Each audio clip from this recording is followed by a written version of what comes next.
November 3rd, 2025, a major gun control group publicly called on Ruger to stop selling their newly released firearm. Everytown claimed that because the RXM pistol uses a trigger design that's similar to the Glock models at issue, it's as easy to illegally modify into firing in full auto. They want Ruger to pull the XRMs from the market immediately or face legal and public pressure. Yeah, it's that serious. So what's actually going on here? Why is this pistol suddenly in the crosshairs of gun control groups? And what's the real story behind all these claims? That's what we're going to break down today. If you haven't seen the RXM in person, here's the rundown. It's a 9mm striker-fired pistol that Ruger released in collaboration with Magpul. It's built around a modular fire control insert that sits inside an interchangeable grip frame. That modularity is a big selling point because it means shooters can swap frames and customize it for comfort or performance.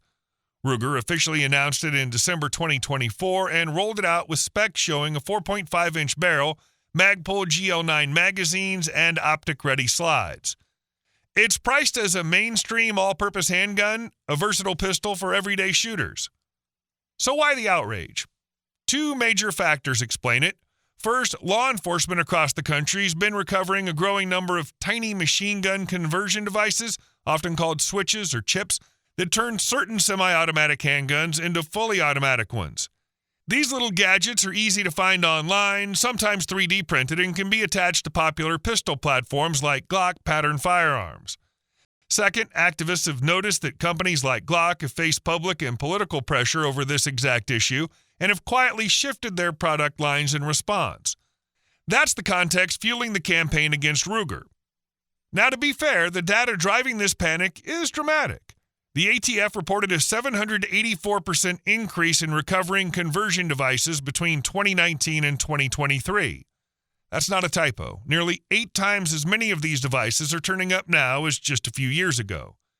Everytown and a number of state officials cite that figure when warning about public safety risks. And yeah, on the surface, that sounds bad. But those numbers also require some context.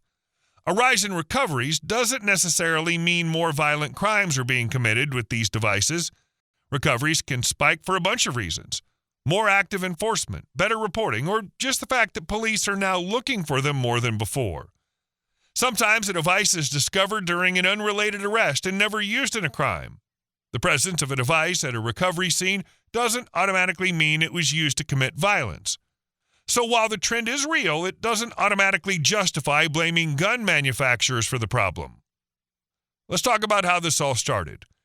Everytown's public demand to Ruger was blunt. Stop selling the RXM. Their letter argues that the pistol's design makes it compatible with Glock pattern parts, the same parts that can accept illegal conversion devices. They say that because some aftermarket pieces fit both Glock pistols and the RXM, the risk of illegal conversion is higher. They cite videos posted online showing these types of devices being used with Glock-style handguns, warning that it's only a matter of time before criminals start applying the same thing to the RXM. So in their eyes, Ruger should act preemptively before any crimes even occur. Now, if that logic sounds a little speculative, that's because it is. At this point, there's no public evidence that RXMs have been used in any violent crimes or that there's even a pattern of them being converted. What this really comes down to is perception and politics. To make things more complicated, Connecticut's Attorney General stepped in and sent Ruger a letter asking for documentation about how the RXM was designed and marketed. That escalates things beyond PR and into legal territory. When a state attorney general starts asking questions, it means the state is considering whether the company might be violating consumer protection or firearm safety laws. In other words, it's not just public pressure now, it's a potential legal battle. So what's Ruger saying? So far, their stance has been steady. They describe the RXM as a modular optic-ready 9mm made in collaboration with Magpul, featuring a stainless steel chassis, Magpul's enhanced grip, and options for different slide lengths. The company has said they're committed to legal compliance, they cooperate with authorities, and they won't speculate publicly about ongoing correspondence with state officials. What they haven't done, at least so far, is announce any plan to recall, pull, or redesign the RXM. That approach fits Ruger's history. They've been targeted before by activist investors and advocacy groups trying to pressure them into changing how they make or market firearms. Each time, Ruger's response has been the same. They follow the law, and they aren't responsible for the criminal misuse of their products once they're sold. It's a clear line they've drawn for years. Now let's look at why this situation's especially sensitive. Glock has recently faced similar scrutiny. Some reports claim Glock is phasing out or redesigning certain older models, not publicly for that reason, but the timing lines up with growing attention on conversion device issues. Whether Glock's actions were driven by legal pressure, PR strategy, or simple business evolution, the outcome matters. Activists saw that public campaigns could produce real results. So now the same pressure tactics are being aimed at Ruger. That brings us to the legal angle, and it's a big one. When a state attorney general gets involved, it's more than a press release. Connecticut's AG specifically referenced state laws that could hold gun manufacturers responsible if they knowingly produce or market a firearm that can be easily converted into an illegal weapon. That's a gray area, but it's one that can lead to lawsuits or settlements.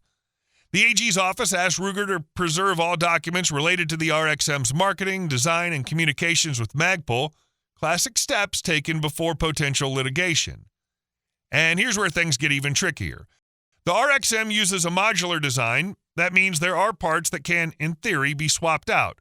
And while that's perfectly legal and desirable from a customization standpoint, it also gives critics room to claim easy conversion. Combine that with a growing black market for 3D printed parts, and you can see how the argument starts to form, even if it doesn't really hold up technically or legally. The truth is that 3D printing and small-scale parts manufacturing have changed the landscape. Files, components, and small devices can be made at home by anyone with the right printer. That makes total enforcement nearly impossible. The question becomes, who's really responsible here? Is it the criminal who prints and installs the illegal device, or is it the company that made a firearm that can, in theory, accept one? Common sense says responsibility falls on the person committing the illegal act. But that line gets blurry when politics enter the conversation.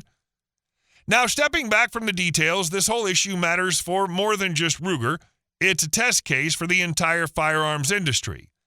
If Everytown or a state attorney general can get Ruger to make changes or even just hand over documents, it sets a precedent.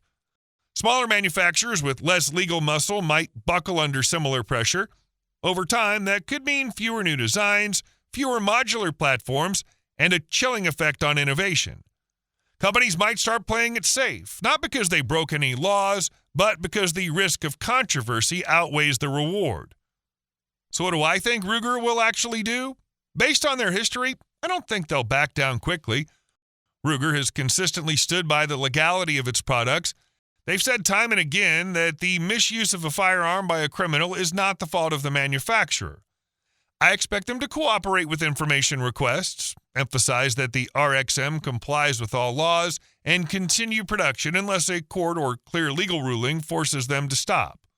If things escalate, like if major retailers start pulling the RXM from shelves or if multiple states file lawsuits, then Ruger might reconsider. But short of that, my money's on Ruger staying the course.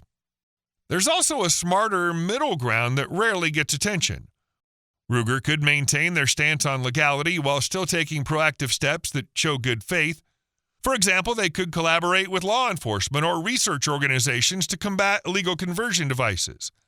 They could support stricter enforcement against traffickers who sell those devices, and maybe even work with partners to understand how conversion devices spread online. That way, they address the problem without punishing lawful gun owners or redesigning a product that isn't illegal to begin with. So if you own an RXM or were thinking about buying one, don't panic. As of now, there's no evidence that RXMs are being used in crimes or that the pistol is illegal anywhere in the U.S. Always double-check your state laws because some states may introduce new restrictions if this issue gains traction. But for now, the RXM is perfectly legal to own and use. And if you follow the law, you have nothing to worry about. Just keep doing the basics. Store your firearm securely. Never attempt to modify a weapon into an illegal configuration, and stay alert for updates from Ruger or your state's attorney general. So what happens next? The short version, this story's not over. Expect a few more waves of headlines. Ruger will probably issue another public statement. State AGs may send follow-up letters, and media outlets will keep the pressure alive. If Everytown or Connecticut's AG decide to pursue a lawsuit, that could drag on for years. If the evidence doesn't back up their claims, the whole thing could quietly fizzle out after a few months. But even then, Everytown will have achieved one of their main goals, putting pressure on the industry through public opinion rather than new laws. And that's the real game here. Activist groups have figured out that they don't always need Congress to make changes. They can target corporations directly and achieve similar outcomes through public pressure. Now, my personal take, and I'll keep it real with you. Yes, the rise in conversion devices is a genuine problem. The ATF's data isn't fake. These little switches are being found more often than ever before. But using that as a reason to attack a gun manufacturer over what might happen in theory is dangerous territory. It's like blaming Ford because someone installed an illegal nitrous system in their Mustang. It's a slippery slope that punishes lawful manufacturers for the actions of criminals. I get that public safety concerns matter. They absolutely do. But the right way to address illegal machine gun conversions is by targeting the people making, selling, and using those illegal devices, not the companies producing legal firearms that comply with every federal regulation. Ruger, to their credit, has been one of the more responsible manufacturers out there. They built their brand on reliability and compliance, not controversy. So I fully expect them to defend the RXM and let this play out through the proper channels. So what do you think? Should gun manufacturers preemptively redesign products when activists raise concerns based on videos or hypotheticals? Or should the focus stay squarely on enforcement and holding criminals accountable? I'd love to hear your thoughts down in the comments. You guys always bring smart, grounded perspectives to these debates. If you found this breakdown useful, hit that like button. Consider subscribing for more deep dives into firearms news, survival gear, and real-world analysis without the fluff. I'll keep following this story as it develops, and I'll bring you updates if Ruger or any state AG takes new action.